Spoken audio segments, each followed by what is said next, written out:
So good afternoon, good evening, good morning. It depends on the time you're viewing this. So this is another edition of me, Sechiranda Forever Ibrahim. So we are on this, like, this is my lesson plan, and basically I'm here to explain okay, give you a hint, a more understanding, like a more point of view for my lesson, for my topic. So my topic was granting permission based on strict criteria. Yes, think all of you know where this is coming from. We are in the block of English. So every day people ask for permission to do different things. However, permission is not always given immediately. So in many situations, permission is only granted when a person meets certain requirements. So these requirements are known as criteria. So when someone asks you of criteria, in my opinion, that's what criteria could be.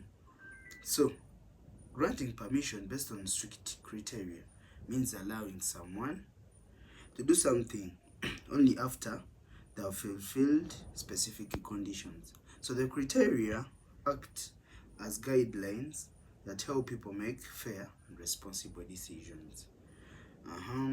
So granting permission based on strict criteria means allowing someone to do something only after they have fulfilled specific conditions. So the criteria act.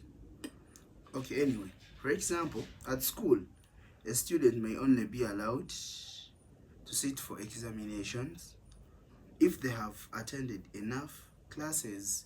You know how like it does for the V class. For you to sit the examination, you have to fulfill the 75% lesson attendance. So failure to meet the 75% lesson attendance, that means you don't qualify for the what?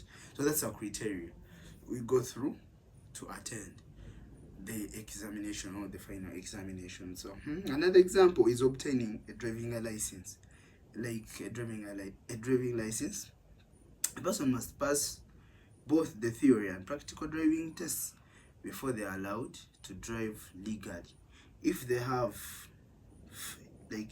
if they fail the tests, permission is not granted because the required criteria have not been met, right? So that's basically how I could give you another example of criteria. So strict criteria are important